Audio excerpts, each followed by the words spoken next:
আসসালামু আলাইকুম। ৮ জন শ্রমিকের একটি জমি চাষ দিতে ৭ দিন সময় লাগে। ১৪ জন শ্রমিকের ওই জমি চাষ দিতে কত সময় লাগবে?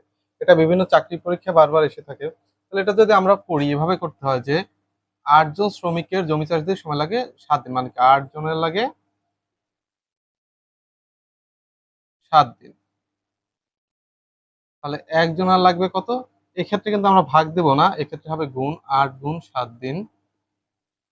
১৪ জনের লাগে কত? ৮ গুণ ৭ ভাগ কত? ১৪। তাহলে ৭ × ৭, ৭ দুগুণে ১৪, ৪ দুগুণে ৮, ৪ দিন।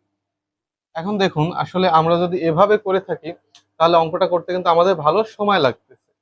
তাহলে আমরা তো হাতে এত সময় পাবো না, আমাদের হাতে পেতে পারি আমরা ধরেন ৩০ সেকেন্ডের মতো। তাহলে আমরা এটা কিভাবে করব? তাহলে এটা হচ্ছে বড় নিয়ম। ছোটভাবে করলে, সংক্ষিপ্ত পদ্ধতিতে করলে আমরা কি করব? আমাদের শ্রমিকের সংখ্যা আর কত দিন লাগতেছে এদের গুণ দিয়ে দেবো, অর্থাৎ কি ৮ গুণ ৭। আর কতজন শ্রমিক ওই জমি চাষ দিতে, মানে কতজন শ্রমিকের কথা বলা হচ্ছে সেটাকে আমরা ভাগ আকারে দেবো। তাহলে দেখুন, ৭ × ৭, ৭ দুগুণে ৪, ৪ দুগুণে ৮। তাহলে আমার উত্তর আসবে কত? ৪ দিন। ধন্যবাদ সবাইকে। এই অঙ্কটা দেখুন আগের মতোই, তবে এখানে কি যোগ হয়েছে, যদি একটি কাজ ৯ জন লোক ১২ দিনে করতে পারে তবে অতিরিক্ত ৩ জন। আগের আমরা কি করেছিলাম, এখানে যতজন ছিল তা ভাগ আকারে দিয়েছি, কিন্তু আসলে বর্তমানে কি বলেছে, অতিরিক্ত ৩ জন। তার মানে কি এই তিনকে আমরা ভাগ আকারে দেবো? দিব না।